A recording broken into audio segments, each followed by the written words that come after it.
음. 음.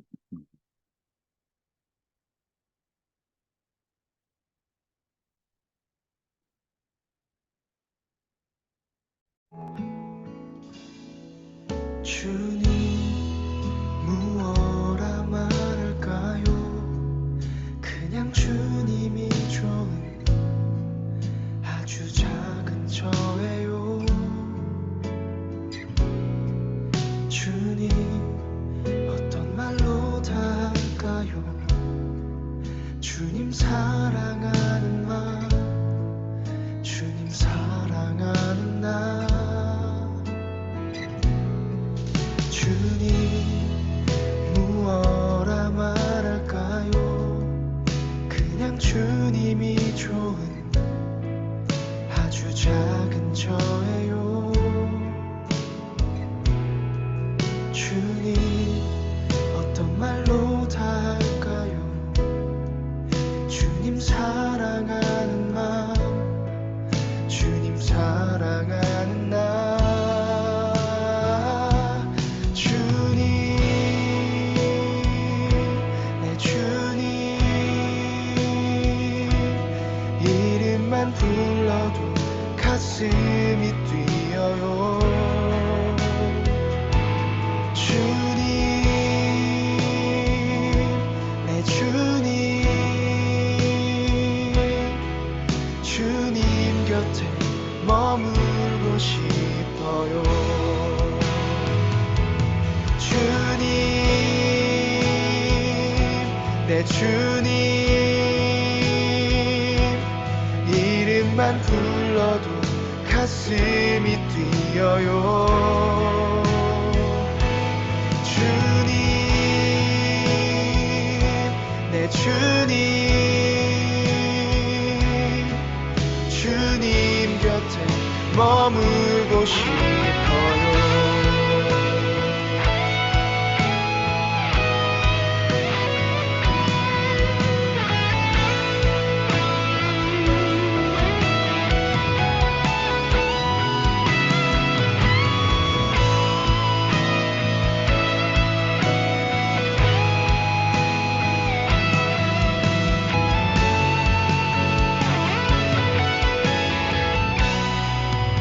보이지 않아도 주 따라갑니다. 나는 모를 때도 주님 다시니 보이지 않아도 주 사랑합니다. 오직 선하신 나의 주님. 자, 미리 들어오신 분들 인사 한 번씩 하세요. 반갑습니다. 따라갑니다. 나는 모를 때도 주님 다시니 믹선이 좀 할 줄 아나? 주 사랑합니다. 오직 목소리 들리? 선하신 나의 주님. 얼마 할 줄 아네. 보이지 생각보다 일중을 못하던 상대방. 따라갑니다. 나는 모를 때도 주님 가시니 보이지 않아도 주 사랑합니다. 오직 선하신 나의 주님 주님 주님 내 주님 이름만 불러도 가슴이 뛰어요.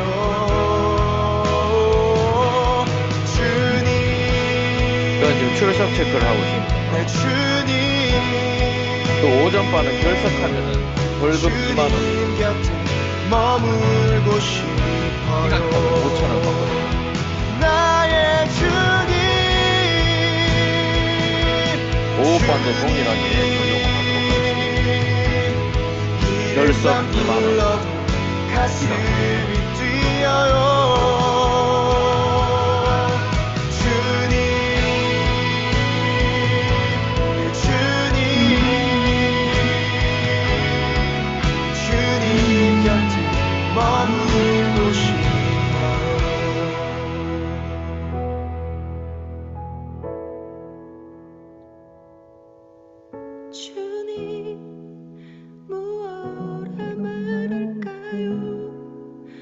그냥 주님이 좋은 아주 작은 저예요.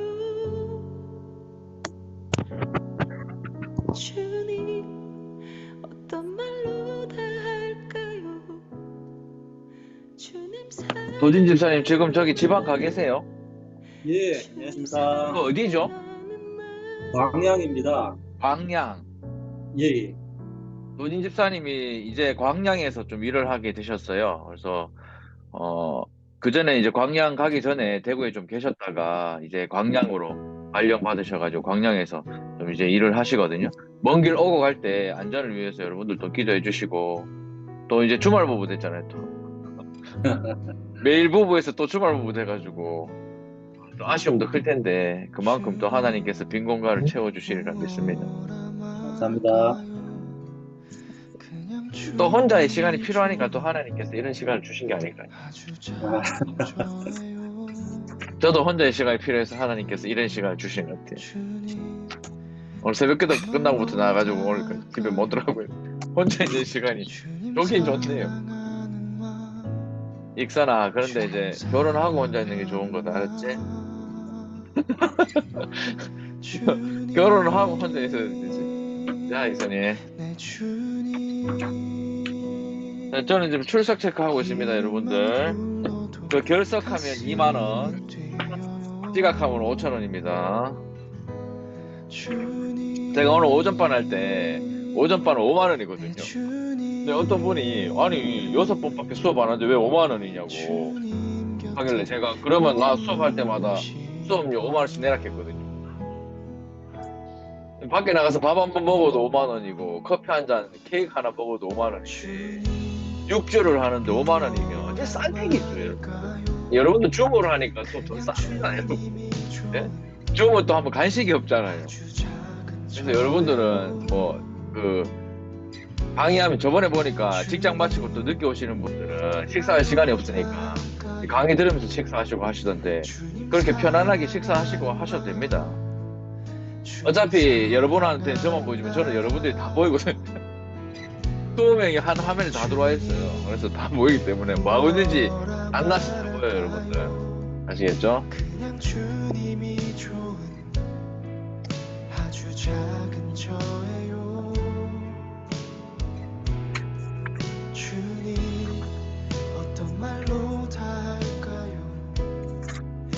자, 이제 1분 남았는데 지금 둘, 넷, 5분이 아직 안 들어왔는데 또 벌금 많이 내면 많이 내는 만큼 여러분들 마지막 종강할 때 쿠폰 더 좋은 걸로 받을 수 있으니까 많이 지각하시고 많이 결석하시기를 바랍니다.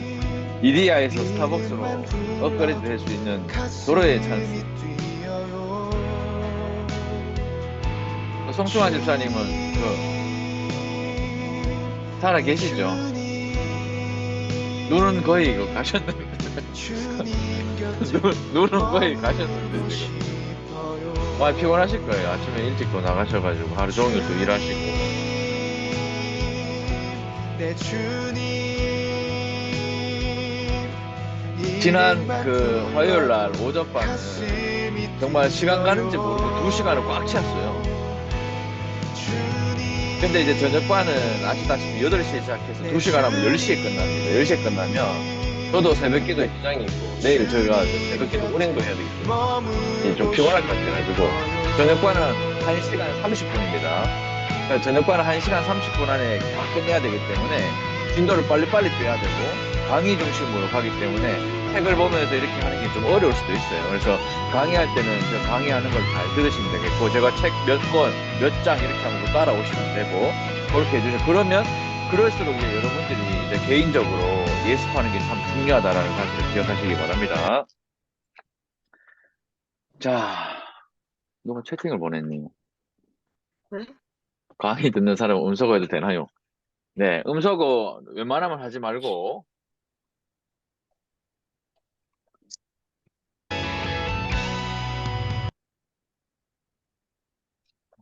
음소거는 웬만하면 하지 말고 제가 저번에 음소거 해서 해보니까 뭔가 하는 것 같지도 않고 안 하는 것 같지도 않고 막 이래가지고 예, 피드백이 자꾸 들려야 되는데 지금처럼 이렇게 하우링이 생기잖아요.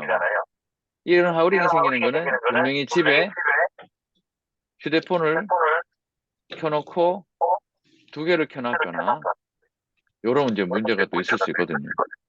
지금 하우링이 계속 생기는데 지금 보자. 익산이 익산이 저 음성 한번 해보세요. 예.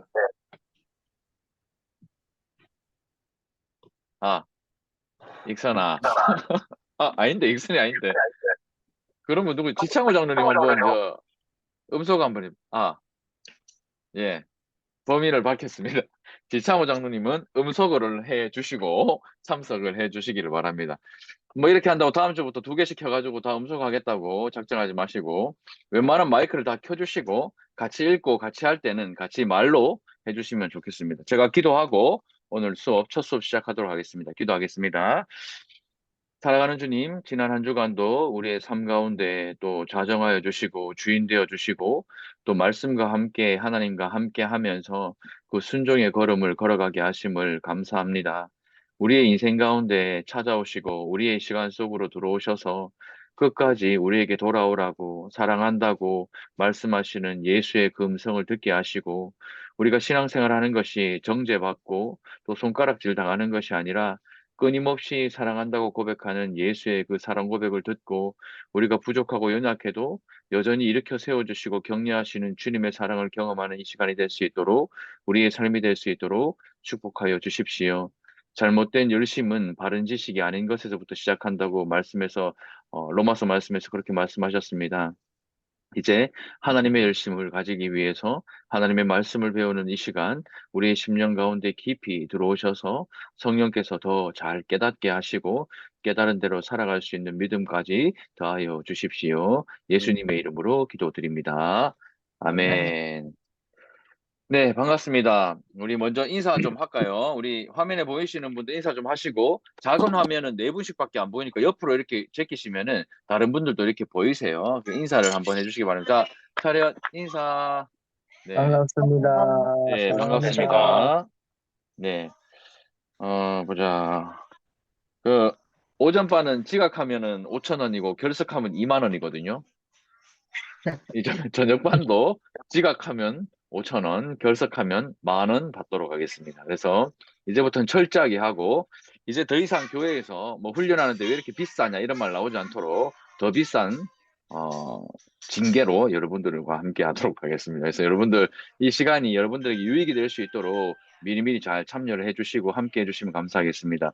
특별히 오늘 우리 저녁반에는 영진 형제가 이제 함께 들어와서 수업을 듣습니다. 이제 울산에 간 이영진이가 이제 배우겠노라. 저번 학기 때 전반기에 배워가지고 이제 하반기 때도 함께 배우려고 들어왔거든요. 그래서 영진 형제 얼굴 보이면 또 인사도 반갑게 해주시고 저희 청년부에서는 영진이가 직장인으로 타 지역 직장인으로 등록돼 있어요.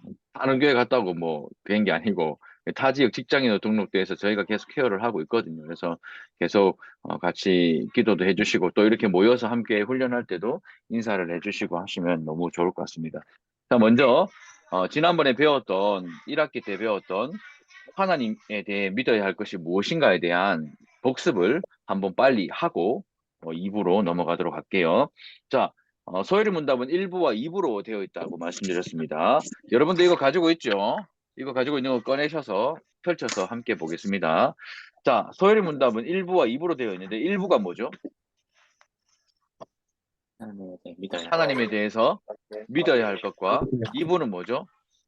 하나님께서 사람에게 요구하신 의무가 무엇인가라는 게 소요리 문답의 전체적인 구조입니다. 자, 사람의 주된 목적이 뭐라 그랬죠?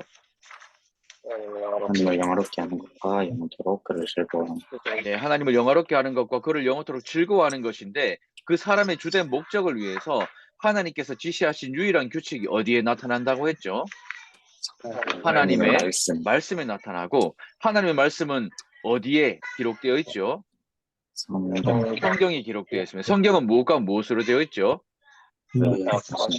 예, 구약과 신약으로 되어 있습니다. 자, 여기 성경이 그 구약과 신약으로 되어 있는 유일한 규칙, 우리를 위해 제시하신 유일한 규칙인 성경이 주로 가르치는 것은 두 가지인데 첫 번째 뭐죠? 하나님에 대해 믿어야 할 것과 2부는 뭐죠? 하나님께서 사람에게 요구하신 의무에 대해서 성경은 이 두 가지를 큰 그림으로 가르치는데 우리가 지난 학기에는 1부 하나님에 대해 믿어야 할 것을 배웠고 이번 학기에는 2부 하나님께서 사람에게 요구하신 의무에 대해서 우리가 함께 공부를 하도록 하겠습니다. 먼저 하나님에 대해 믿어야 할 것, 하나님에 대해서 먼저 알아야 되는데 하나님은 어떤 분이시죠? 하나님은 영이십니다. 하나님은 영이십니다. 하나님은 육이 아니시고 하나님은 영이신데 어떤 영이시죠? 그의 존재와 지혜와 권능과 거룩과 공의와 인자와 진실하심이 어떤 무한하시고 영원하시고 불변하신 하나님은 영이십니다. 자, 그렇다면 살아계시고 참되신 하나님은 몇 분이시죠? 한 분뿐이십니다. 그 한 분뿐이신데 그 하나님의 신격에는 몇 위가 있다고 했죠? 삼위가 뭡니까? 성부, 성자, 성령. 삼위일체라고 할 때 그 일체가 뭐라고 했죠? 동등하다라는 개념입니다. 한 하나님이고 같은 본질을 가지고 계시고 동등한 권능과 동등한 영광을 가지고 계신 삼위 하나님은 한 분뿐이신데 그 하나님은 영이십니다. 그 하나님이 작정을 하셨는데 그 작정이라는 것은 하나님의 영원한 목적이고요. 그 하나님의 영원한 목적은 삼위 하나님의 의논에 따라 모든 되어가는 일들을 미리 정해 놓으신 것을 우리가 뭐라 불렀죠? 하나님의 작정이라고 불렀습니다. 무엇을 위해서 하나님이 작정하셨죠? 자신의 영광을 위하여 작정하셨습니다. 그래서 하나님께서는 작정하신 이 작정을 실행하시기 위해서 두 가지 일을 하셨는데 첫 번째 일은 뭐였죠? 창조의 일과 두 번째 일은 뭡니까? 섭리의 일. 창조의 일과 섭리의 일로 이 작정을 실행하시는데 창조의 일이란 무엇입니까? 하나님께서 모든 것을 무로부터 만드신 것입니다. 무엇으로요? 능력의 말씀으로 며칠 동안 6일 동안 만드시고 또요 만드신 모든 것이 매우 어땠다? 좋았다. 예, 그러고 나서 사람은 특별하게 창조하셨는데 사람은 무엇과 무엇으로 지으셨죠? 남자와 여자를 지으셨는데 어떻게 지으셨습니까? 하나님의 형상을 따라 만드셨습니다. 무엇을요?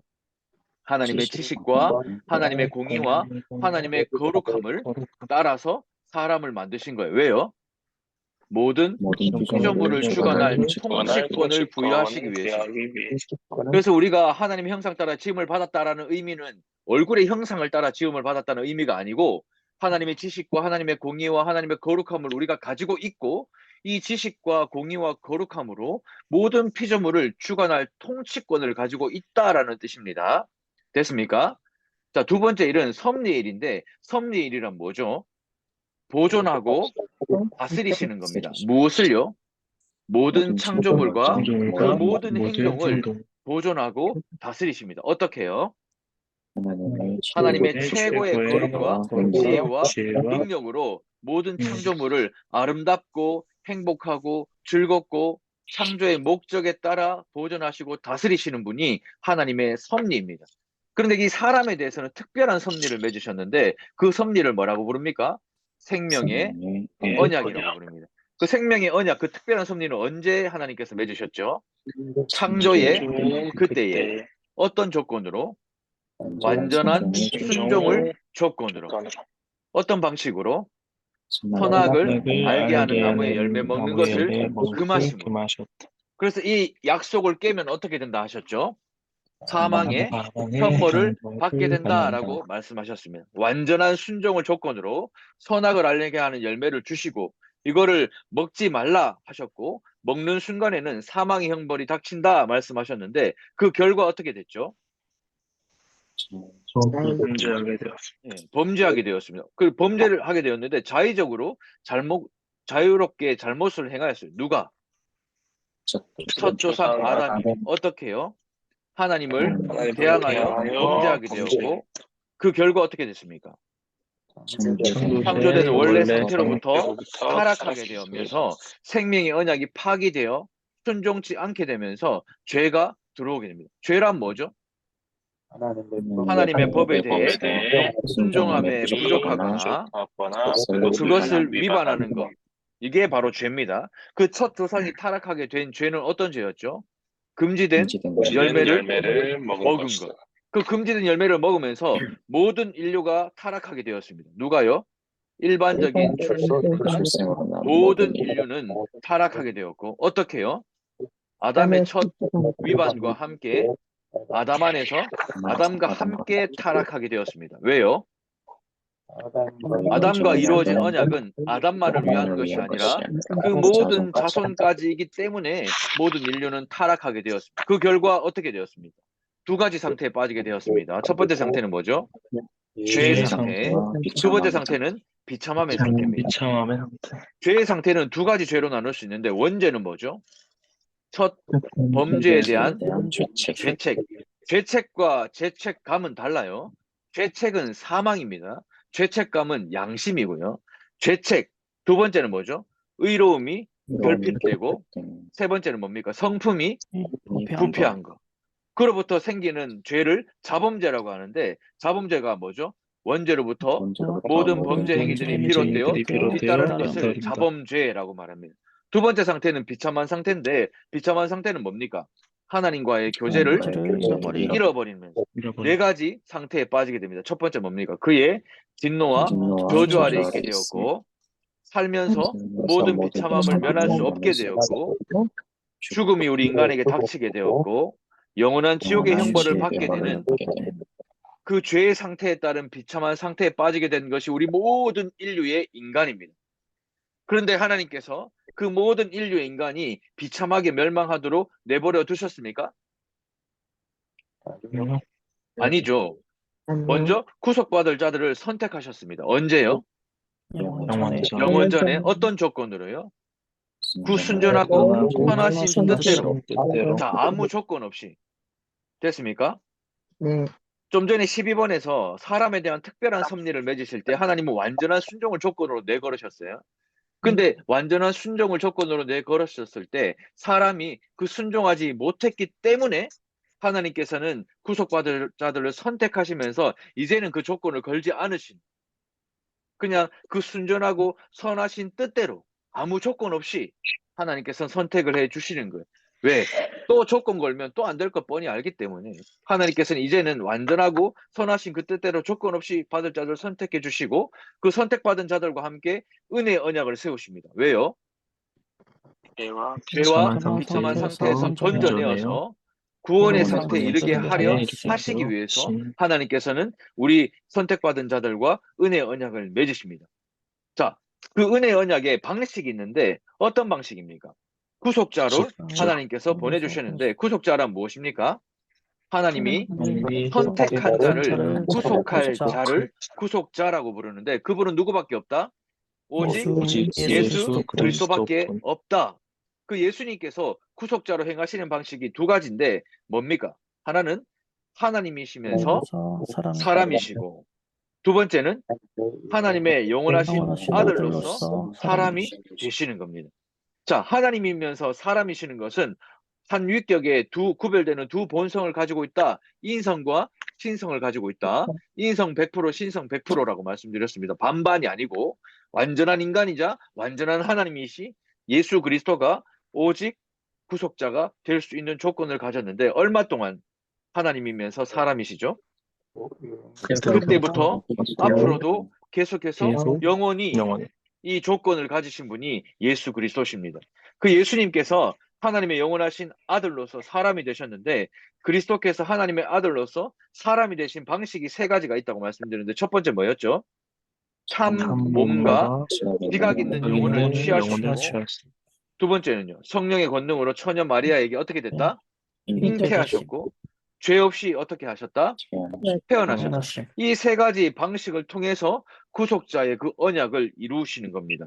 그래서 이 예수 그리스도께서 구속자로 행하는 방식이 세 가지 방식이 있다고 그랬어요. 세 가지 직분. 첫 번째 직분이 뭐였죠? 선지자 직분. 두 번째 직분은요? 제사장 직분. 세 번째 직분은요? 왕의 직분. 예수님께서는 구속자를 행하시는데 이 세 가지 직분을 행하십니다. 첫 번째는 선지자 직분을 행하시면서 우리에게 그의 말씀과 그의 영을 나타내 보여주시고 우리 구원을 위한 하나님의 뜻을 우리에게 보여주시는 게 선지자 직분이고, 두 번째 직분은 제사장 직분입니다. 단번에 자신을 제물로 드림으로 하나님의 공의를 만족시켜 주셨고, 우리를 하나님과 화목하게 해주셨고, 우리를 위해 끊임없이 간구해 주시는 분이 제사장 직분을 가지신 구속자이신 예수님. 마지막 세 번째 직분은 왕의 직분입니다. 우리를 그분께 복종하게 하시고 우리를 다스리시며 보호해 주시고 그와 우리의 모든 원수를 막아 이겨 주시는 분이 왕의 직분을 가지신 예수 그리스도. 이 세 가지 직분으로 이 구속자의 이 직을 행하시는 분이 바로 예수 그리스도이십니다. 이 예수님께서는 이 구속자를 행하실 때 두 가지 상태에서 이 구속자를 행하셨는데, 두 가지 상태가 뭐였습니까? 낮아지신 상태와 높아지신 상태. 자, 낮아지신 상태는 뭐였죠?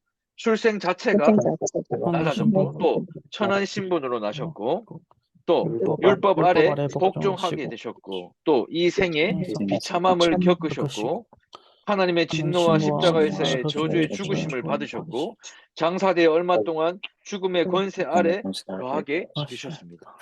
전혀 이렇게 하지 않아도 되시는 예수님께서 비하, 사람의 몸을 입고 이 땅 가운데 내려오셔서 이 모든 것들을 직접 겪으신 분. 그걸 낮아지신 상태라고 말씀하고, 또 높아지신 상태는 뭡니까? 사흘 만에 죽음 가운데서 다시 살아나셨고, 하늘로 올라가셨고, 하나님 아버지 우편에 앉아 계셨고, 마지막 날에 세상을 심판하러 오시는 것, 그것을 승귀라고 말합니다. 높아지신 상태. 예수님께서는 낮아지신 상태에 머무르지 않으시고 높아지신 상태에서도 우리를 위하여 구속자 역할을 하고 계시는 분이 바로 예수 그리스도입니다. 그런 우리가 구속에 참여하게 되었는데, 어떤 구속이라고요? 그리스도께서 값을 치르신 그 구속, 그 십자가에 값을 치르신 그 구속에 우리가 참여하게 되었는데, 주의 성령께서 그 구속을 우리에게 효과적으로 적용해 주신 덕분에 우리 안에 믿음을 일으켜 주셨고, 그렇게 해서 우리를 그리스도와 연합시켜 주셔서 효과적인 부르심이 우리에게 적용되어지게 된 겁니다. 효과적인 부르심이란 뭐였죠? 하나님의 영이 하시는 일인데 뭡니까? 우리 죄와 비참함을 납득하게 하시고 그리스도에 대한 지식으로 뭐요? 마음에 깨우쳐 주시고 우리의 의지를 어떻게 새롭게 하심으로 복음 가운데 값없이 주시는 그리스도를 어떻게 하신다고요? 설득하여 우리로 능히 받아들이게 하시는 분, 그분이 바로 성령님이십니다. 그 성령의 역사는 효과적인 부르심으로 그 구속을 우리에게 적용시켜 주시는 분이신데, 우리가 예수 믿게 된 이유와 본질이 바로 이겁니다. 어떻게 예수 믿었습니까? 말하면 어떻게 믿었다 해야 된다고 그랬죠? 성령께서 구속을 우리에게 효과적으로 적용시켜 주셔서 우리는 예수를 믿게 된 거예요. 어떻게 구원받았습니까? 말하면 예수 믿고 구원받았습니다. 이것도 정답이지만 진짜 정답은 뭐라 그랬죠? 주의 성령께서 구속을 우리에게 효과적으로 적용해 주셔서 구원을 받았습니다. 이 말이 100% 성경적인 정답입니다. 그렇게 효과적인 부르심을 받은 우리, 구원받은 우리가 이 생에서 받는 유익이 있다고 말씀드렸는데, 이 생에서 받는 유익 세 가지, 대표적인 거 뭐였죠? 칭의, 양자됨, 성화. 칭의는 뭐였죠? 의롭다 하심을 얻는 것이고, 양자됨은요 하나님의 자녀 삼아 주시는 것이고, 성화는요 거룩하게 하시는 것. 그리고 이 이외에 이 생에서 얻을 수 있는 유익들이 여러 가지가 있다고 했는데 뭐가 있었습니까? 하나님의 사랑을 확신하게 되고, 우리의 양심이 화평하게 되고, 성령 안에서 기뻐하게 되고, 은혜가 날마다 증진되어지고 끝까지 인내하고 견딜 수 있는 것. 이게 바로 구원받은, 구속받은 우리가 이 땅 가운데 얻는 유익입니다. 그럼 우리가 신앙생활할 때 이 유익들이 드러나고 나타나야 된다라는 것을 말하고 있는 거죠. 그래서 우리 신앙생활할 때 칭의, 양자됨, 성화, 하나님의 사랑을 확신하고 양심이 화평하며 성령 안에 기뻐하고 은혜가 증진되고 끝까지 견딜 수 있는 이 유익들이 우리의 신앙생활에서 나타나야 되는 거예요. 그게 구원받은 사람들의 특징이고 구원받은 이유와 목적이 바로 이것이기 때문에 우리가 신앙생활할 때 이것이 나타나고 있는지 아닌지를 여러분들이 삶에서 계속해서 주목해 보시고 체크를 하셔야 되는 겁니다. 그리고 이 생에서 받는 유익도 있지만 우리 믿는 사람이 죽을 때 받는 유익도 있는데, 어떤 유익입니까? 우리의 영혼은 거룩함이 완성되면서 즉시로 영광 중에 들어가고 연옥에 들어가고 이런 거 아닙니다. 즉시로 영광 중에 들어가고 우리의 몸은요 여전히 그리스도께 연합되어 있으면서 부활 때까지 무덤에서 쉬게 되는 그 영혼과 우리 몸의 유익을 우리 그리스도인들은 죽을 때 받는 거예요. 그래서 우리 예수 믿는 사람들에게 죽음은 저주가 아니고 기쁨과 소망이 되는 거죠. 그리고 그 믿는 자가 죽음뿐만이 아니라 부활할 때도 받는 유익이 있는데 세 가지 뭐죠? 영광 중에 다시 일어나게 되고 심판의 날에 공적으로 인정받고 무죄, 죄가 없다 이렇게 사면되고 영원토록 하나님을 온전히 즐거워하는 완벽한 축복을 받는 것이 바로 그리스도의 부활, 믿는 자가 부활할 때 그리스도에게서 받는 유익이라고 말씀드렸습니다. 방금 우리가 살펴봤던 이 38문의 모든 문제와 답들이 하나님에 대한, 하나님의 작정에 대한 이야기들이었습니다. 자, 그렇다면 이런 하나님께서 우리 인간에게 요구하시는 것이 있는데 그것이 무엇인지를 오늘 2학기 때는 배우게 됩니다. 자, 뒷장을 한번 펴볼게요. 뒷장을 펴서 옆에 두시고 이제 책을 펴보도록 하겠습니다. 자, 책을 22페이지를 한번 펴볼게요. 방금 우리가 막 주장창 장황하게 설명했던 38문까지의 이야기가 하나님의 작정에 대한 이야기입니다. 하나님이 어떤 분이신지, 하나님이 어떤 작정을 하셨고 우리에게 어떤 유익을 주셨는지를 우리가 배웠고 이제 그런 하나님이 38문까지 말씀하셨던 그런 하나님이 우리 인간들에게 요구하시는 것이 있는데 그것이 바로 오늘 우리가 함께 배울 도덕법이라는 겁니다. 앞에 화면을 한번 볼게요. 자, 이제 우리가 2학기 이 수업을 통해서 세 가지 목표가 있는데 첫 번째, 10계명을 순서대로 말하는 거. 두 번째, 10계명의 의미를 설명할 수 있는 거. 세 번째, 10계명을 내 삶에 적용할 수 있는 것. 이 세 가지가 우리 이번 학기의 목표입니다. 자, 오늘 공부할 내용은 가장 기초적인 질문, 또 목적을 이루는 방법과 규칙, 또 하나님에 대한 인간의 의무와 나타내신 하나님의 뜻, 그리고 10계명의 구조와 내용에 대해서 우리가 함께 살펴보겠습니다. 자, 가장 기초적인 질문은 바로 이거죠. 사람의 최고의 목적이 뭐라고 했습니까? 하나님께 영광을 돌리는 것과 하나님을 영원토록 즐거워하는 것. 예, 이걸 밑에 줄여서 하면 뭐죠? 하나님을 위해 사는 것과 하나님을 사랑하는 것. 이걸 조금 더 쉽게 쉬운 말로 바꾸면 하나님께 영광 돌리고 영원토록 즐거워 이렇게 장황하고 막 이렇게 거창하게 설명하는 것보다 하나님을 위해 사는 것과 하나님을 사랑하는 것 그것이 바로 우리 사람의 최고의 목적입니다.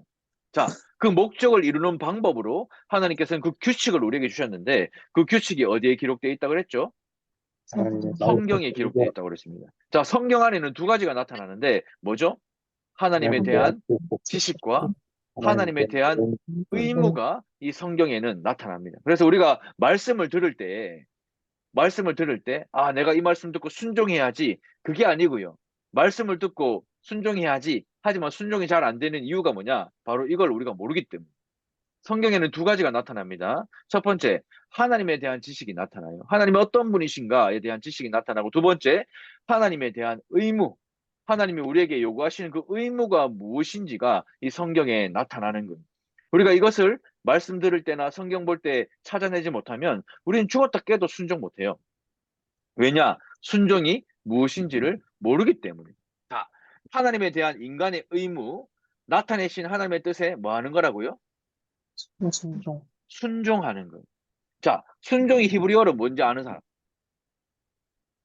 순종이 히브리어로 뭔지 아시면 제가 여기 수료 쓸 테니까 안 들어오셔도 됩니다. 이제. 자, 순종이 히브리어로 샤마예요, 샤마. 샤마, 이거 어디서 많이 들어봤죠? 샤마. 샤마. 쉐마 알죠? 쉐마. 쉐마가 경상도 사투리로 샤마예요, 샤마. 샤마하고 쉐마하고는 같은 어원인데 듣다라는 의미예요. 듣다. 그 순종이라는 것은 듣다라는 의미입니다. 자, 헬라어로는 휘파쿠오라는 뜻입니다. 휘파쿠오.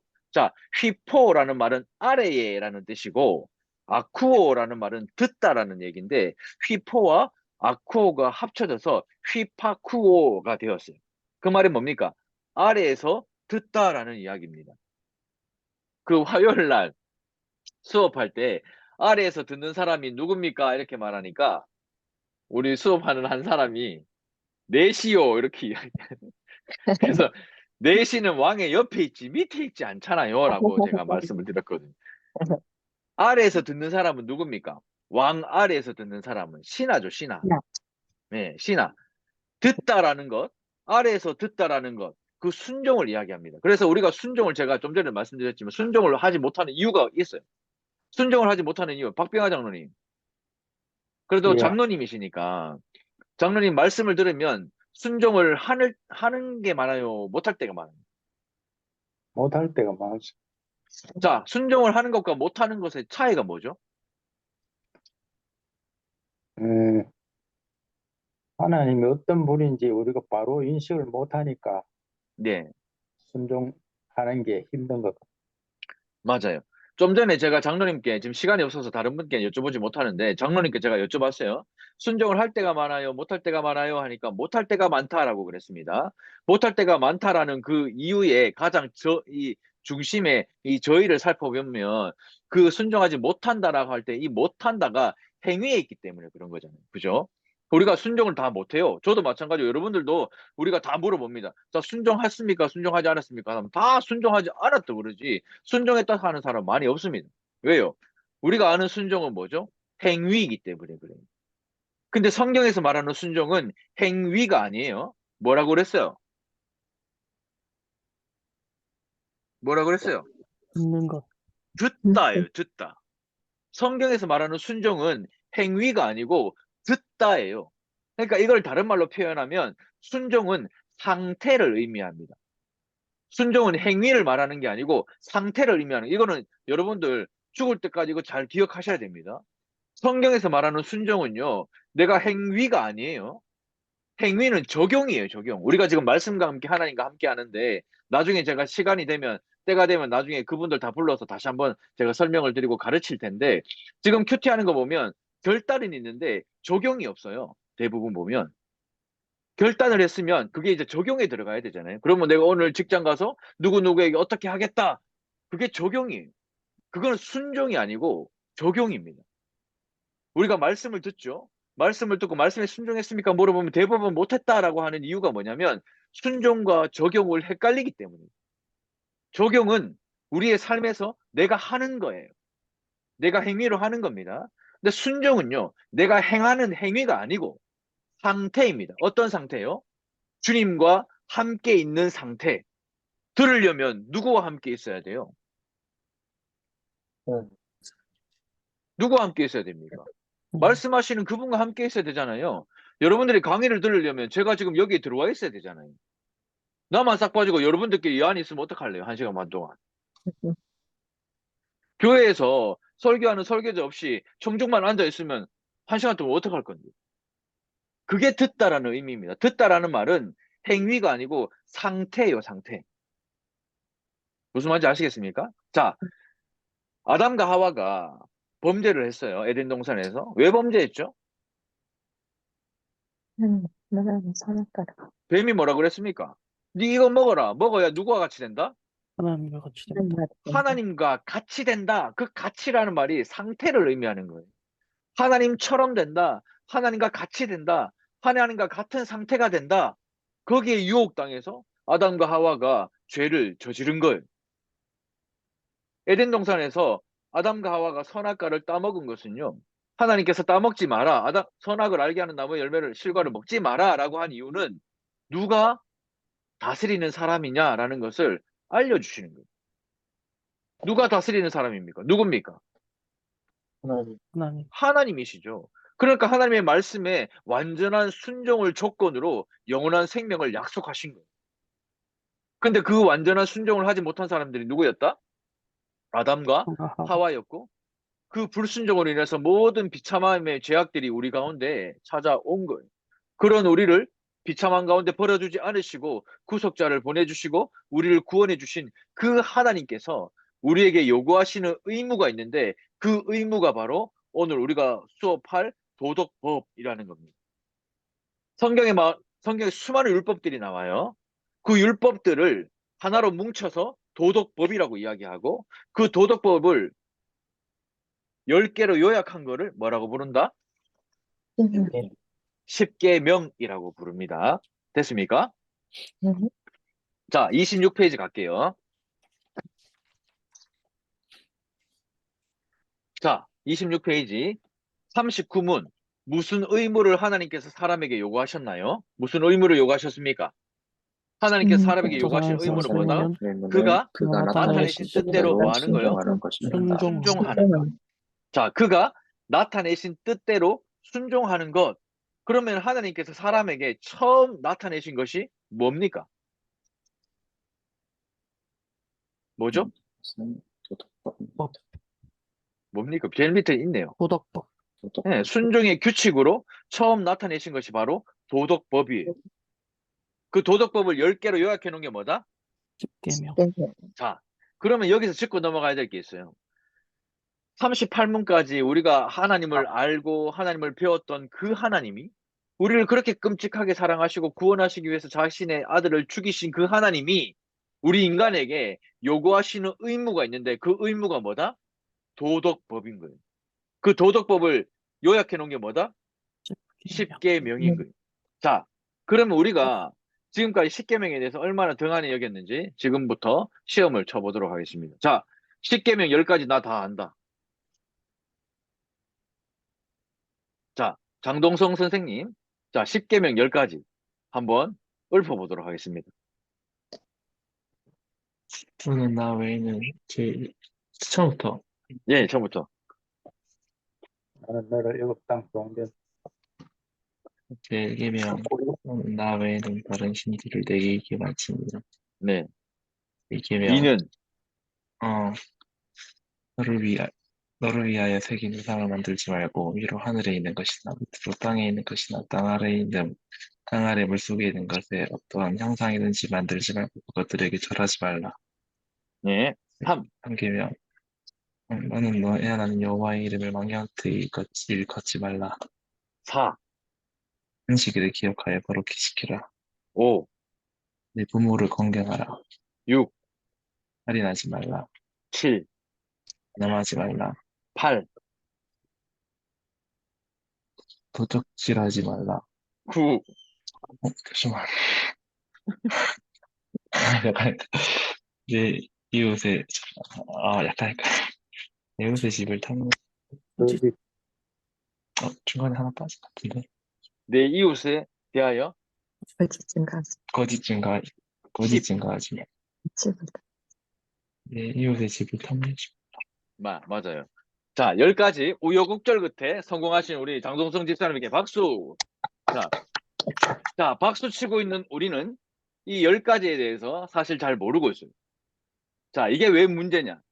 우리를 구속하시고 우리를 끔찍하게 사랑하시는 하나님께서 우리 사람에게 요구하시는 의무가 하나밖에 없어요. 뭐? 도덕법. 그 10계명대로 살기를 하나님이 우리에게 요구하시는 거예요. 그걸 순종이라고 불러요. 이 10가지 10계명에 순종하는 것이 하나님이 우리에게 바라시고 요구하시는 의무예요. 의무가 뭡니까? 당연히 해야 되는 거잖아요. 근데 우리 그리스도인들이 10계명에 대해서 상당히 무시해요. 예배 드릴 때 사도신경 합니다. 끝날 때 주기도문 해요. 10계명 하지 않아요. 근데 몽골 가잖아요. 몽골에 이번에 갔는데 제가 4년째 가잖아요. 몽골 교회는 예배 드릴 때 10계명을 다 외우고 시작해요. 애들이. 제1은 팍팍팍. 그리고 사도신경까지 하고 마칠 때 주기도문까지 해요. 왜요? 10계명은 나타내신 하나님의 뜻, 그게 이 10계명 안에 들어있기 때문에 이 10계명, 이 도덕법에 순종하는 것이 우리 인간에게 요구하신 하나님의 의무인 거예요. 그러니까 우리가 순종하지 못하는 이유는 그 하나님의 의무를 다 지고 있지 않기 때문에 그런 거예요. 그리고 일단 더 중요한 거는 몰라서 그래. 그래서 제가 오전반에도 말씀드렸는데 알고 불순종하면 그건 진짜 나쁜 일이지만 몰라서 그런 거는 이제 용서받을 수 있을 것 같아요. 그래도 이때까지 몰랐으니까. 그죠? 몰랐으니까. 이제 알고 죄지으면 그건 진짜 큰 벌이지만 모르고 지금까지 지냈으니까 하나님께서 용서를 해 주실 것 같아요. 해 주시리라 저는 또 믿습니다. 그리고 이제 왜 이 십계명이 중요하고 왜 이 십계명에 하나님의 뜻이 나타나 있는지, 왜 하나님께서는 그래서 순종을 요구하시는지를 우리가 이 책을 통해서 배우게 될 텐데 27페이지 한번 볼게요. 자, 하나님께서 사람에게 요구하시는 의무가 있는데 그 의무가 뭐냐면 나타내신 뜻대로 순종하는 것이라 말씀했습니다. 자, 그러면 나타내신 뜻이 뭔가? 나타내신 뜻. 자, 27페이지 1번 나타내신 뜻. 우리는 가정교회 사회 속에서 하나님의 뜻에 합당한 삶을 살기를 원합니다. 근데 하나님께서 원하시는 인간의 수준이 어떠한 것인지를 도덕법, 이 십계명을 통해서 우리에게 알려주시는 거예요. 자, 여기서 짚고 넘어가야 되는 게 있는데 뭐냐면 하나님께서 자신의 뜻을 우리 인간에게 어떻게 해요? 친히 나타내셨다. 자, 이게 기독교와 이방 종교의 가장 큰 차이입니다. 이방 종교는요, 뭐예요? 우리가 뜻을 찾는 거예요. 그래서 연구하고 기도하고 돌을 닦고 뭘 하잖아요. 그런데 기독교는 뭐예요? 나타내셨다. 하나님께서 친히 그 뜻을 우리에게 나타내셨다. 그게 기독교입니다. 이게 왜 중요한가? 하나님이 세상 만물을 지으시고 보이지 않는 저 멀리서 인간하고 상관없이 다스리고 지키시는 분이 아니다라는 얘기. 하나님이 생명 없는 것처럼 인간과 교제하지 않으시고 그냥 멀리서 올림푸스의 신처럼 아니면 낯선 사람처럼 아니면 관념적인 존재처럼 그냥 멀리 떨어져 있는 범신론이나 이신론의 그런 신들처럼 그냥 신은 신이고 인간은 인간으로 이렇게 따로 지내는 그런 하나님이 아니다라는 말이에요. 근데 우리가 삶을 살면서 왜 하나님을 그렇게 느끼냐면 말씀과 함께 하나님과 함께 하지 않으면요. 하나님이 멀게만 느껴지는 거예요. 하나님이 늘 우리에게 혼내고 뭐러 하고 막 정죄하고 이런 하나님으로밖에 우리가 받아들이지가 않아지는 거예요. 그러나 오늘 십계명을 통해 만나는 하나님은요. 우리와 상관없는 그런 하나님이 아니고 끝까지 나에게 다가오셔서 속삭이시고 순종을 요구하시는 하나님. 그리고 그 순종 요구하실 때 피조물에게 대하듯이 아무렇게나 그렇게 모든 되어진 일을 정해놓은 것처럼 새나 짐승이 정해놓은 대로 살아가게 그렇게 만드신 것이 아니고 로봇에게 프로그래밍 하듯이 그렇게 우리를 대하시는 것이 아니고 하나님과 대등한 존재인 것처럼 인격체로 우리를 대하셔서 인격적으로 순종할 도덕법을 주신 거예요. 짐승들에게 도덕법이 필요해요? 필요하지 않아요? 필요하지 않습니다. 짐승들은 약육 강식이에요. 강한 놈은 약한 놈 잡아먹는 게 그게 짐승들의 방법이에요. 근데 우리 인간들의 방법은요. 그게 아닙니다. 뭐요? 도덕법이. 이 십계명을 하나님이 우리에게 주셔서 인격체로 대하시고 인격적으로 삶을 살아가라. 그렇게 하나님께서 우리에게 주신 것이 바로 이 도덕법입니다. 그래서 하나님께서 사람에게 요구하신 의무는요. 나타내신 뜻에 순종하는 것인데 그 나타내신 뜻이 어디에 나타난다? 도덕법에 나타난다. 그 도덕법을 10가지로 요약해 놓은 것을 우리는 뭐라 부른다? 십계명이라고 부르는 거예요. 자, 28페이지 보겠습니다. 자, 순종의 규칙으로 하나님이 도덕법을 주셨는데 이 도덕법은요. 하나님의 뜻이 선언된 것, 그걸 도덕법이라고 말합니다. 그 도덕법은 우리의 영혼과 몸, 즉 우리의 온 사람, 전인격이라고 말하죠. 전인격에 대해서 모든 의무를 온전히 이행하도록 지시하고 있고 우리는 거기에 밀접하게 매여 있다라는 것을 우리가 기억해야 됩니다. 왜요?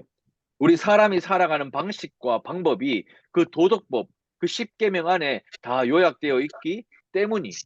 그래서 우리가 십계명을 잘 알아야 하나님의 뜻대로 살 수 있고 하나님을 영화롭게 하며 살 수 있고 하나님을 즐거워하며 살 수 있는 그 방법이 어디에 들어있다? 십계명에 들어있다.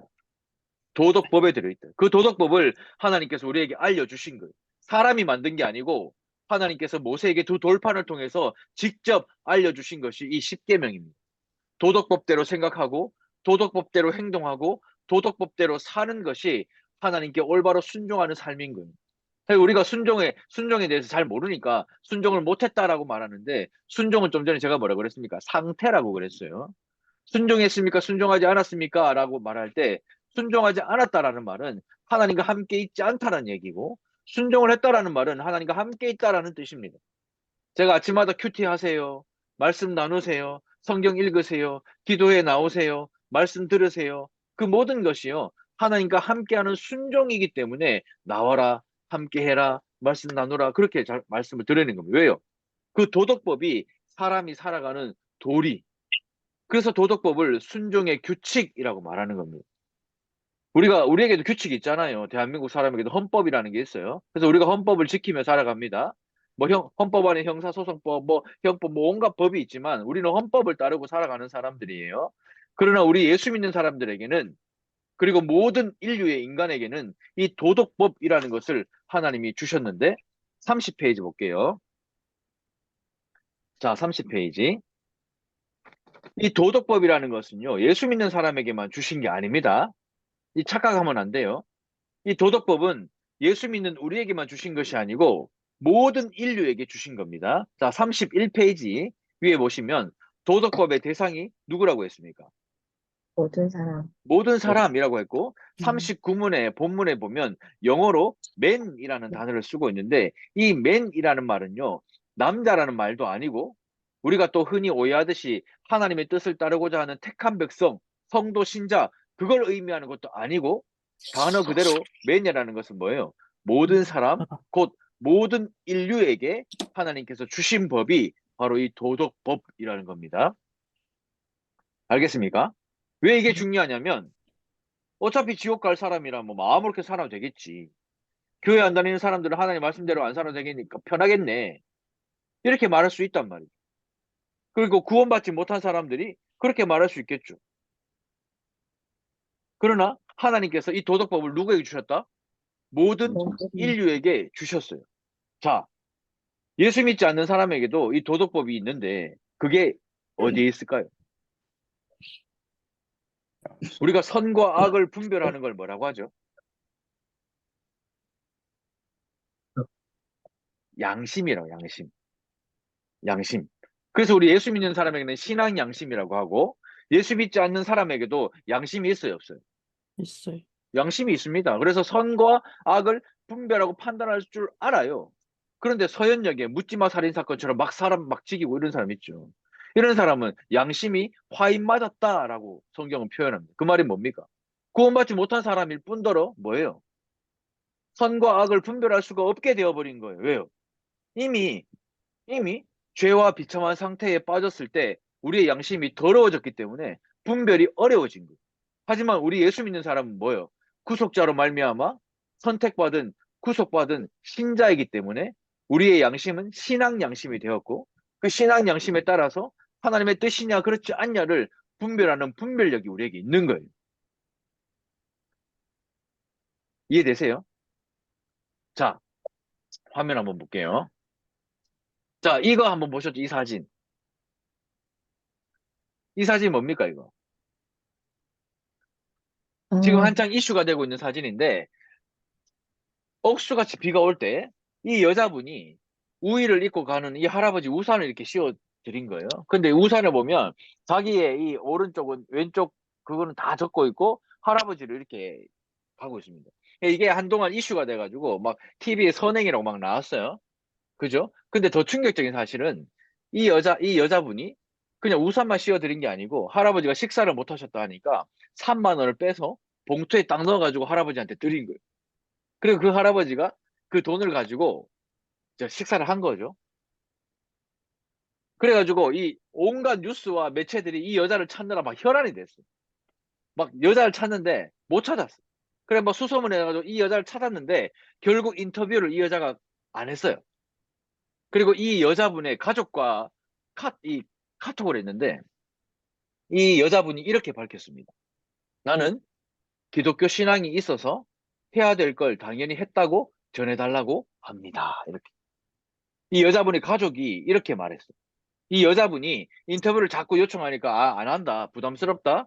그리고 나는 기독교 신앙이 있어서 해야 될 걸 당연히 했을 뿐입니다. 라고 전해달라 말했다. 이렇게. 이게 뭐다? 예수 믿는 사람의 신앙 양심인 거예요. 예수 믿는 사람의 신앙 양심. 이게 바로 순종인 거예요. 이 여자가 이 할아버지의 우산 씌워주고 갈 때에 그때 이 여자는 누구와 함께 있습니까? 누구와 함께 있었죠? 주님과 함께 있었기 때문에 저런 선행을 베풀 수가 있었던 거죠. 저게 순종인 거예요. 대부분 우리는 어떻게 해요? 저런 상황이 되면. 솔직하게. 예, 제가 오전반에도 물어봤거든요. 자, 솔직하게 저런 상황이면 우산 씌워줄 수 있다. 손 없어요. 그러니까 그런 생각 자체를 안 하는 거죠. 근데 그리스도인이라면 어떻게 해야 됩니까? 저렇게 저 여자분처럼 선행을 베푸는 게 당연한 거잖아요. 근데 왜 우리가 그걸 못할까? 왜요? 도덕법을 모르고 있기 때문에. 그리고 도덕법을 무시하고 있고, 도덕법을 그렇게 중요하게 생각하고 있지 않기 때문에 그런데, 이 도덕법이요. 왜 중요하냐? 31페이지. 두 번째 단락에 보면, 도덕법은 누구에게 주셨다? 온 인류에게 주신 것이고, 또요. 포괄적이고, 절대적인 개념이고, 또요. 영영토록 변함이 없는 것입니다. 왜요? 도덕법은 하나님의 뜻이 표현된 것이기 때문에 도덕법이 우리에게 중요한 의무가 되는 겁니다. 하나님 그분이 영원한 분이시고 변함이 없으시고 만물의 주인이시기 때문에 그분의 뜻이 표현된 이 도덕법도 마찬가지로 똑같은 하나님의 속성을 가지고 있는 거예요. 그래서 우리가 하나님을 안다면 이 도덕법을 잘 알아야 되고 우리가 하나님을 믿는다면 이 도덕법에 순종해야 된다는 것을 이 도덕법을 통해서 하나님은 우리에게 요구하시고 말씀을 하시는 겁니다. 자, 32페이지. 그런 하나님께서 이 도덕법을 우리 모든 사람에게 주셨습니다. 왜요? 두 가지 역할인데 첫 번째, 이 도덕법을 모든 사람에게 주신 이유는 양심이 있지만 그 양심이 이미 죄로 물들어 있는 모든 사람들에게도 이 도덕법을 준 것은 이 도덕법을 통해서 뭐예요?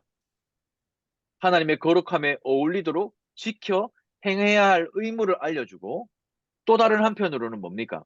거룩함에 어울리나 얼마나 어울리지 않는 나의 상태가 얼마나 죄가 많고 얼마나 어울리지 않는 상태인가를 내가 스스로 깨닫고 또 그 의무들을 지키는 데는 또 얼마나 무능한 나 자신을 발견하게 되어서 자신의 마음과 생활과 언행의 모든 더러운 죄악을 더욱더 확신하게 만드는 역할이 바로 이 도덕법의 역할입니다. 그리고 두 번째 단락에 보면 도덕법이 주어진 덕분에 인류는 무엇을 알게 되었다? 그 뿌리 깊은 죄성에도 불구하고 어떻게 해요? 죄가 억제되고 믿지 않는 사람들에게도 도덕과 양심이 남아있을 수도 있고 또 이 도덕법 때문에 사회가 유지되고 있고 또 극악무도한 상태로까지 치닫지 않도록 보호해 주시는 것 그것이 바로 모든 자에게 특별히 적용되는 도덕법의 역할입니다. 각 나라마다 헌법이라는 게 있어요. 그 헌법 때문에 이 나라와 이 민족과 열방이 질서대로 움직이는 것이 아니고요. 하나님께서 이 도덕법을 모든 인간에게 주셨기 때문에 양심이 비록 죄에 물들어 더럽혀졌지만 우리가 이 도덕법 때문에 질서 있게 모든 인류가 지금 살아가고 있는 거예요.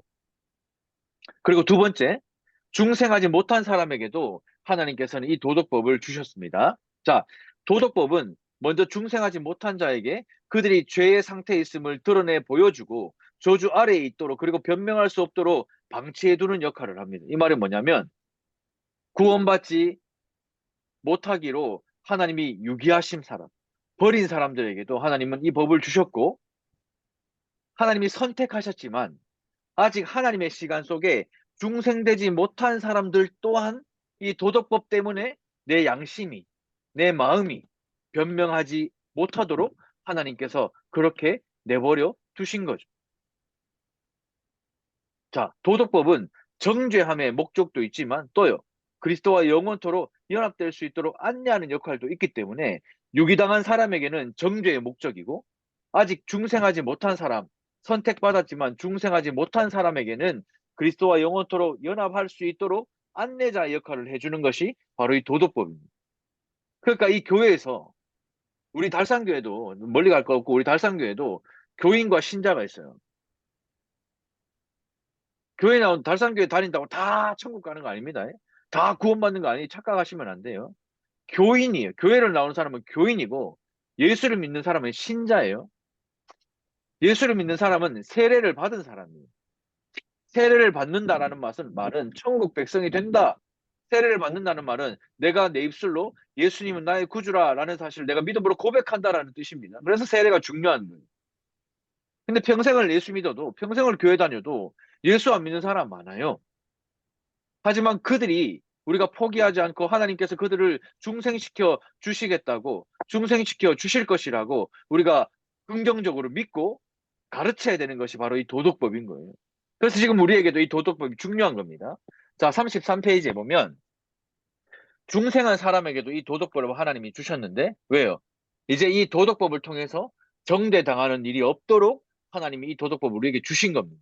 근데요, 자, 여기서 약간 함정이 있어요. 우리가 정죄받고 사단과 마귀가 우리를 정죄할 때 무엇으로 우리를 정죄하죠?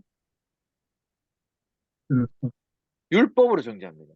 그 율법을 모아놓은 게 뭐라 그랬죠?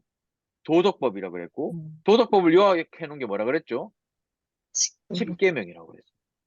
사단과 마귀는 율법, 도덕법 그 십계명으로 우리를 정죄하는데 하나님께서 이 도덕법을 구원받은 우리 신자에게 주신 이유는 뭐라고요? 정죄당하는 일이 없도록 하나님이 주신 거예요.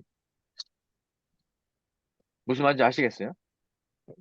그래서 순종이라는 게 중요하다 그랬습니다. 이 십계명을 순종한다, 내가 행한다, 절대 우리 안 돼요. 십계명을 어떻게 우리가 행할 수가 있어요? 행할 수 없어요. 그건 순종이 아닙니다. 그건 적용이라고 그랬어요. 십계명에 대한 순종은요, 내가 행하는 것이 아니고 이 십계명을 주신 하나님과 함께 있는 상태라 그렇게 말씀드렸습니다. 하나님과 함께 있을 때 우리가 정죄받지 않는 거예요. 무슨 말인지 아시겠죠? 자, 성경은요, 우리에게 그 도덕법을 완전히 지키신 누구? 예수 그리스도. 율법의 완성이신 예수 그리스도를 통해서 우리를 의롭다 하셨기 때문에 우리가 이 10가지 도덕법을 지키지 못한다고 해서 정죄당하는 일이 있다 없다? 없다. 없다라는 겁니다. 그건 진짜 감사할 일이죠. 이건 진짜 감사한 거예요, 감사.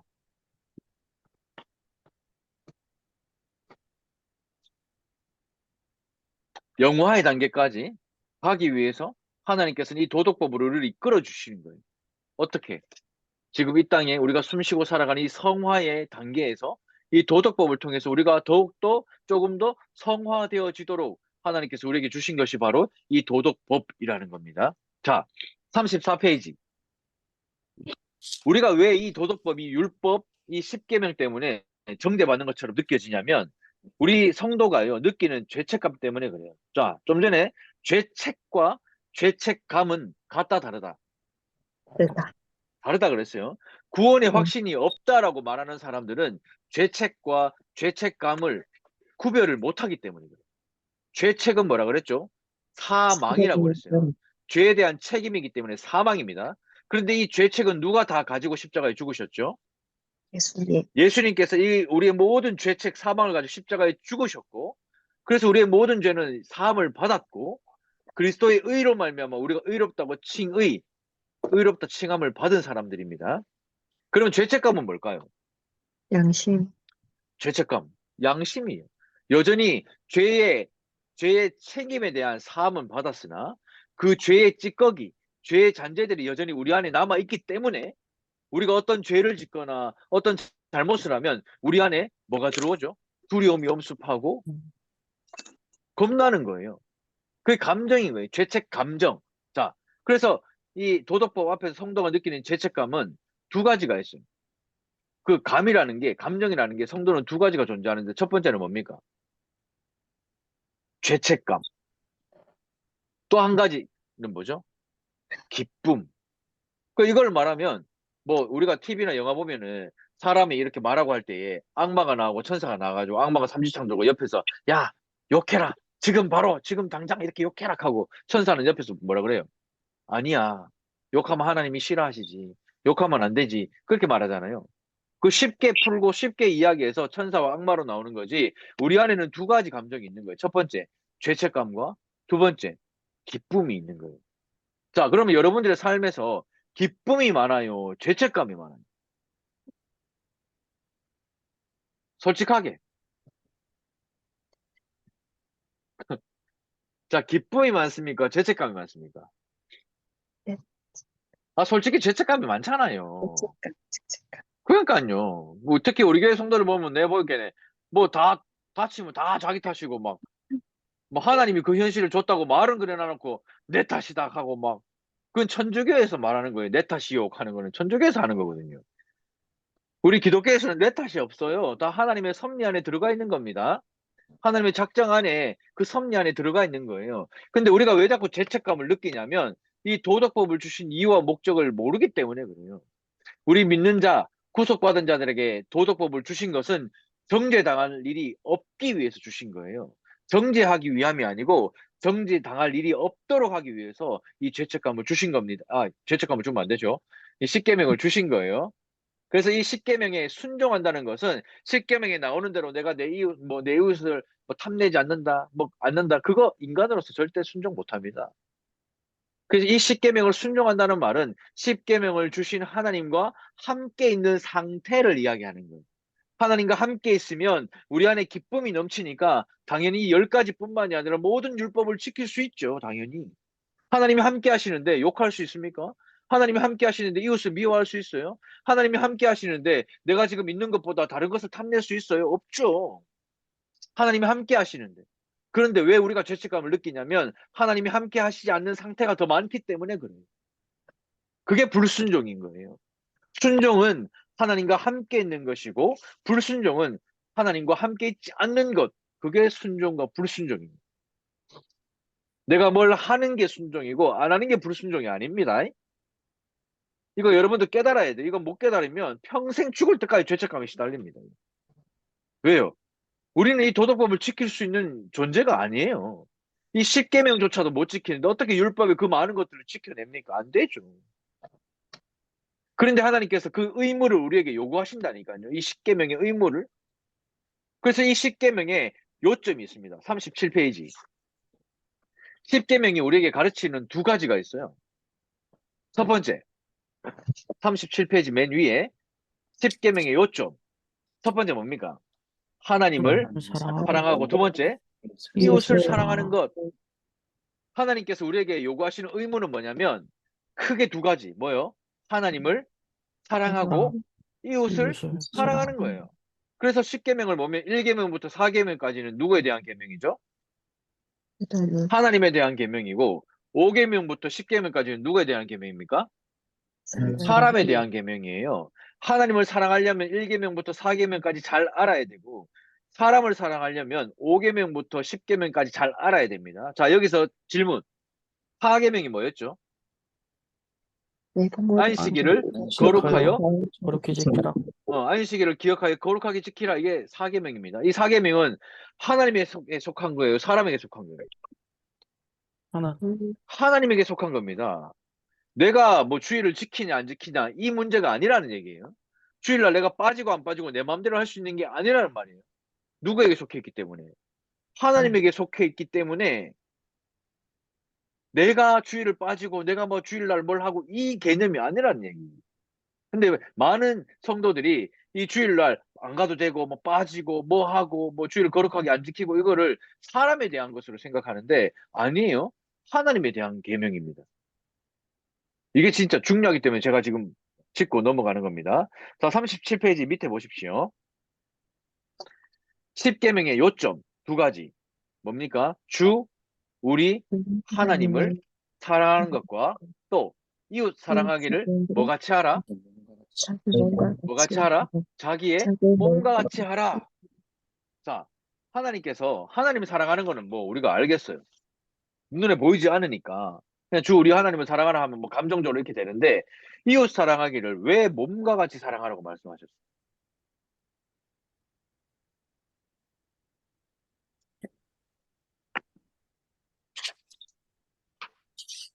주 우리 하나님을 자기 몸과 같이 사랑하라 말씀하시지 않았고 주 우리 하나님을 사랑하는 것과 이웃 사랑하기를 자기 몸과 같이 하라 이렇게 말씀하셨는데 왜 몸이라는 표현을 썼을까요?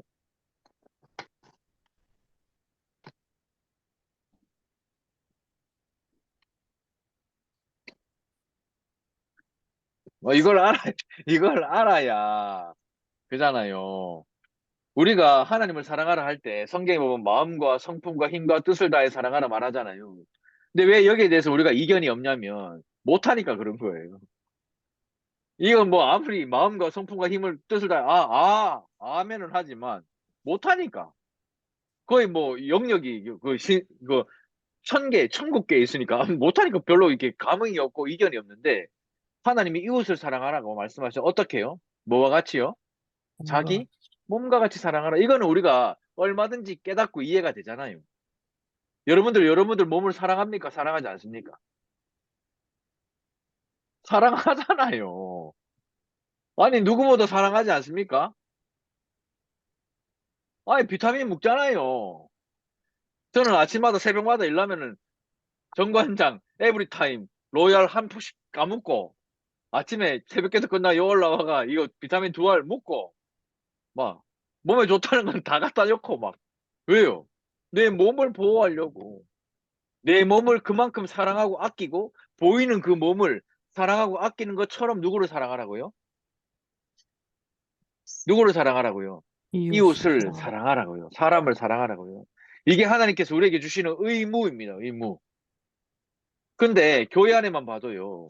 서로 쥐어뜯고 물고 뜯고 하는 게 얼마나 많아요. 그 왜 그래요?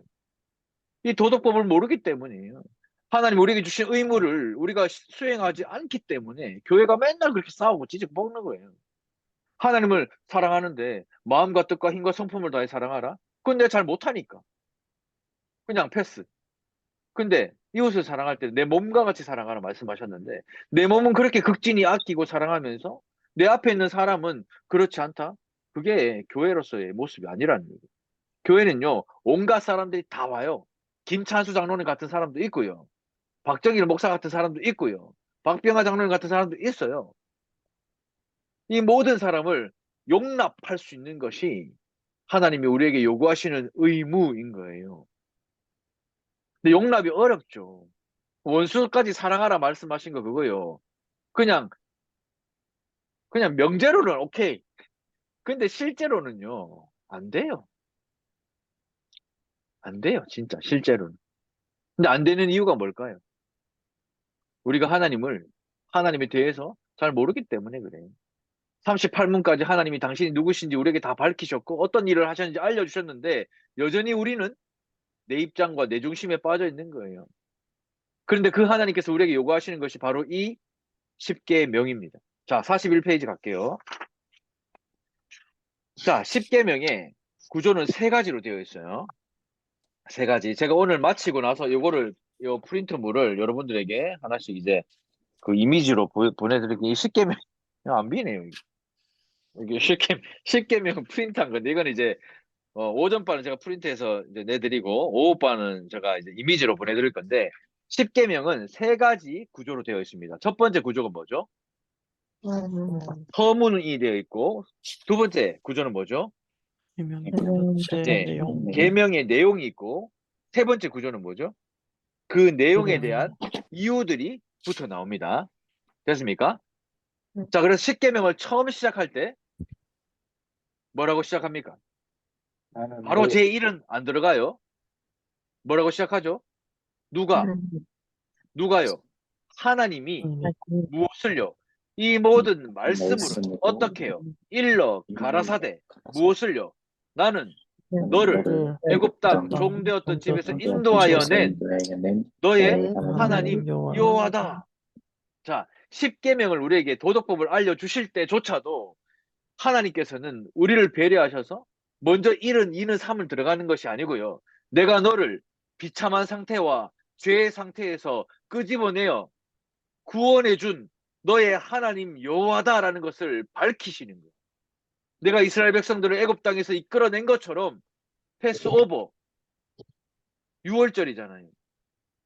그 장자장에서 그 아이들을 구원한 것처럼 그 죄와 비참한 상태에서 너희들을 구원한 나는 너의 하나님 여호와다. 먼저 우리에게 밝혀주시고 그러므로 너희는 이 의무를 져야 된다. 그러면서 계명 자체의 내용을 우리에게 알려주시는 거예요. 10가지. 그리고 그 10가지 계명에 붙어 나오는 이유들이 밑에 이제 따라서 나옵니다. 그게 10계명의 구조입니다.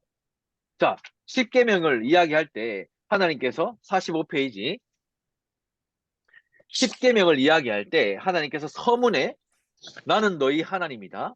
너를 종되었던 애굽 땅에서 나오게 한 나는 너의 하나님이다. 이렇게 말씀하십니다. 그리고 그 십계명의 서문이 우리에게 가르치고 있는 것은 그러니까 마땅히 그의 모든 계명을 지켜라. 왜요? 하나님께서 우리의 주이시고 우리 하나님이시고 우리의 구속자이기 때문에 마땅히 그의 모든 계명을 지키는 것, 그것이 바로 순종이다라고 말씀을 하시는 거예요. 됐습니까? 십계명을 시작할 때 하나님께서는 당신을 가장 먼저 소개해 주십니다. 왜 하나님이라는 사실을 밝히고 하느냐? 나는 이 언약을 신실하게 보증하는 하나님이다라는 사실을 우리에게 밝혀주는 거예요. 나는 그 언약을 반드시 지켜 행하는 하나님이다라는 사실을 우리에게 알려주시는 거예요. 그 하나님이 어떤 하나님이신지를 우리에게 먼저 알려주시고 우리에게 먼저 보여주시면서 나는 너를 애굽 땅 종되었던 집에서 이끌어낸다. 그 말은 뭐라고요? 죄와 비참함의 상태에서 이끌어낸 너의 하나님, 그 하나님이 나의 하나님이시고 우리의 하나님이시다. 그리고 그 하나님께서 이 10가지, 이 도덕법의 모든 언약을 이루어 주시겠다라는 약속, 그 언약의 인침을 우리에게 주시는 겁니다. 그게 바로 이 십계명의 서문이 우리에게 가르치는 내용입니다. 됐습니까? 자, 이게 오늘 우리가 다 이제 배울 내용인데, 자, 2부, 이거 한번 펴볼게요. 자, 2부. 자, 하나님께서 사람에게 요구하신 의무가 있습니다. 요구하신 의무. 그 의무를 우리는 뭐라고 부른다? 순종이라고 순종. 불러요. 순종. 그 순종은 뭡니까?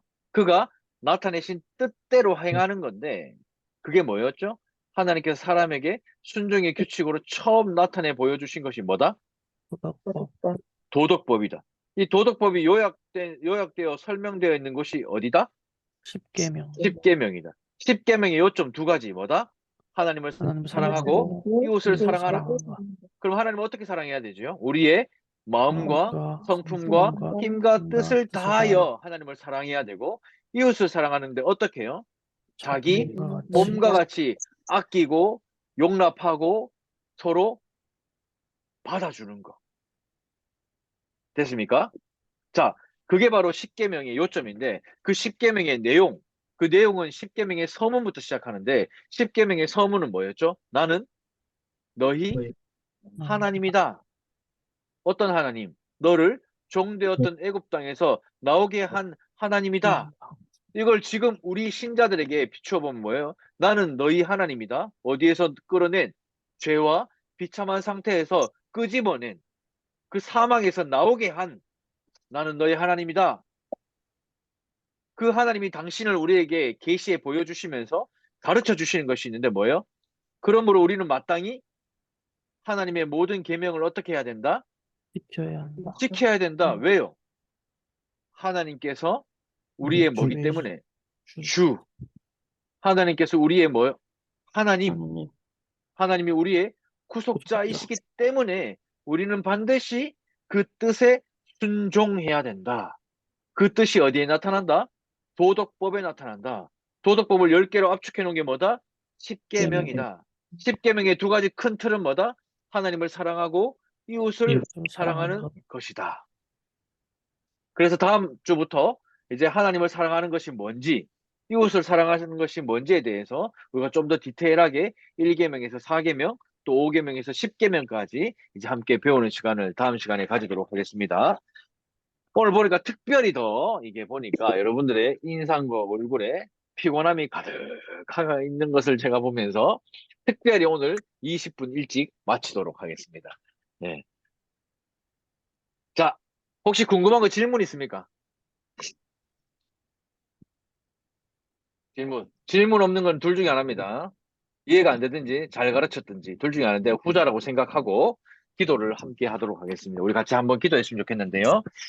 하나님께서 38문까지 하나님이 어떤 분이신지를 우리에게 알려주셨어요.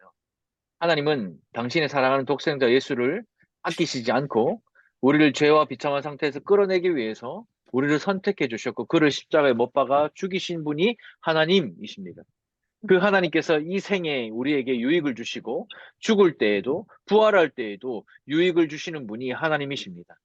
그 위대하고 찬란하고 정말 영광스러운 하나님이 우리 사람에게 요구하시는 그 법칙이 있는데 그 규칙이 바로 나타내신 하나님의 뜻인데 그게 바로 도덕법입니다. 그 도덕법이 바로 십계명입니다. 하나님은 우리에게 십계명을 요구하세요. 십계명에 순종하기를 요구하세요. 그 십계명을 주신 하나님과 함께 있는 그 상태를 요구하세요. 10가지를 지켜라 그것이 아니고 이 10가지 계명을 주신 하나님과 함께 있는 그 상태 그게 순종이라고 말씀하셨어요. 근데 일단 우리는 십계명을 잘 몰라요. 지금까지 모르고 살았어요. 중요하다? 뭐 십계명 그거 우리한테 준 게 아니고 애굽에서 이집트에서 출애굽한 백성에게 준 거지 우리한테 준 거 아니잖아요. 그런데 십계명의 서문을 보면요. 죄와 비참함의 상태에서 끄집어낸 나는 너희의 여호와다. 그러니 너희는 나의 모든 규칙을 지켜 따르라 명령하셨습니다. 그 십계명은 오늘 이 시대를 살아가는 우리에게 주신 주님의 나타내신 뜻, 도덕법입니다. 이걸 우리가 잘 알아야 순종하며 살 수 있습니다. 이 시간 우리가 함께 기도하겠습니다. 하나님, 십계명에 대해서 지금까지 내가 잘 몰랐던 것 회개합니다. 이제 하나님이 십계명에 대해서 이제 앞으로 배워나갈 때에 하나님께서 우리에게 요구하시는 의무가 왜 중요한지, 왜 이 십계명을 우리에게 요구하셨고 의무를 우리에게 주셨는지를 깨닫게 하셔서 남은 인생을 하나님 앞에 순종하며 하나님과 함께 있는 그 상태로 살아갈 수 있는 우리가 되게 해달라고, 내가 되게 해달라고 우리 시간 주여 은혜를 주옵소서. 우리 한번 부르짖고 기도하겠습니다. 주여 은혜를 주시옵소서. 사랑하는 주님, 이 시간 우리 십계명에 대해서 함께 또 나누었습니다. 하나님께서 하나님이 어떤 분이신지를 우리에게 알려주시고 하나님이 어떻게 작정하셨는지 하나님 우리 인간을 어떻게 사랑하셨는지 하나님 우리를 끔찍하게 사랑하셔서 하나님이 하나밖에 없는 외아들 예수를 죽이시기까지 우리를 사랑하셨는데 우리는 여전히 하나님의 말씀에 순종하지 않고 살았음을 고백합니다. 하나님 우리가 하나님의 말씀에 순종하려면 하나님이 우리에게 요구하시는 것이 무엇인지를 알아야 하는데 우리가 하나님 그것을 알지 못했고 순종과 적용을 헷갈리며 살아갔음을 고백합니다. 하나님 이제 하나님이 우리에게 요구하시는 의무가 무엇인지 도덕법으로 우리에게 보여주셨고 나타내 주셨으니 그 도덕법을 요약해 놓은 이 십계명을 통해서 하나님이 우리에게 요구하시는 의무와 규칙이 무엇인지를 깨닫게 하시고 그 의무와 규칙에 순종하며 살아갈 때에 하나님 앞에 설 때에 착하고 충성된 종이라 칭찬받게 되는 그런 날을 사모하며 기다립니다. 하나님 이제는 우리가 이 땅 가운데 무엇을 행하는 것이 아니라 하나님과 함께 있는 것이 순종임을 깨닫고 그 상태를 유지하기 위해서 그 빈도를 유지하기 위해서 말씀과 함께 하나님과 함께하는 하루하루의 삶이 될 수 있도록 축복하여 주십시오. 기도하겠습니다. 사랑하는 주님, 오늘 이 시간 정말 피곤한 몸을 이끌고 이 자리에 와서 하나님의 말씀을 배웁니다. 하나님 우리를 위해 십자가에 당신의 아들을 죽이시기까지 우리를 사랑하셨는데 우리는 삶의 질고가 무겁고 삶의 시간들이 두렵고 힘들어서 하나님 앞에 서기가 참 힘들고 부끄러울 때가 많이 있음을 고백합니다. 그래서 우리 마음에 늘 죄책감에 시달리고 늘 우리 마음의 정죄함 때문에 고통스럽고 번민이 가득 찼지만 하나님께서 우리에게 요구하시는 의무는 도덕법이고 이 도덕법은 믿는 모든 사람들을 정죄하기 위함이 아니라 자유함을 허락하기 위함인 줄 믿습니다. 우리가 예수 믿는 것이 얼마나 기쁜 일인지를 알게 해주시기 위하여 이 도덕법을 우리에게 허락하신 줄 믿습니다. 그러나 우리가 그걸 잘 알지 못하는 이유는 이 도덕법을 잘 알지 못하기 때문입니다. 하나님 우리에게 이 도덕법을 주신 것은 나는 너의 하나님이다. 죄와 비참한 상태에서 너를 끄집어낸 그래서 영원한 생명을 준 나는 너의 하나님이다. 그러니 너는 나의 율법과 계명을 지켜라 말씀하신 그 말씀에 우리가 사랑으로 반응하여서 자발적으로 순종하며 그 계명을 지키고 그 십계명을 순종하는 우리가 되게 하여 주십시오. 무엇을 행하는 순종이 아니라 하나님과 함께 있는 그 상태의 순종을 허락하여 주셔서 매일매일의 삶이 하나님과 함께 있는 그 순종되게 하셔서 그 삶이 하나님이 기뻐하시는 삶이 될 수 있도록 축복하여 주십시오. 오늘 밤 잠자리에 들 때에 하나님의 놀라운 평안과 은혜가 우리를 덮게 하시고 하나님의 날개 아래 우리를 품어주셔서 피곤함이 사라지게 하시고 내일 또다시 하나님이 주신 새로운 힘으로 세상 가운데 빛으로 소금으로 살아갈 수 있는 우리가 될 수 있도록 축복하여 주시옵소서. 모든 말씀 살아계신 예수님의 이름으로 기도드립니다. 아멘. 자, 우리 사진 한번 찍을게요. 앞에 보시고 오늘 첫 번째 시간이니까 1로 은정아 이거 아니고 1이라 했지요. 네. 자, 오늘 1과입니다. 하나, 둘, 셋. 네, 수고하셨습니다. 감사합니다. 수고하셨습니다. 네, 수고하셨습니다. 수고하셨습니다. 감사합니다. 수고하셨습니다.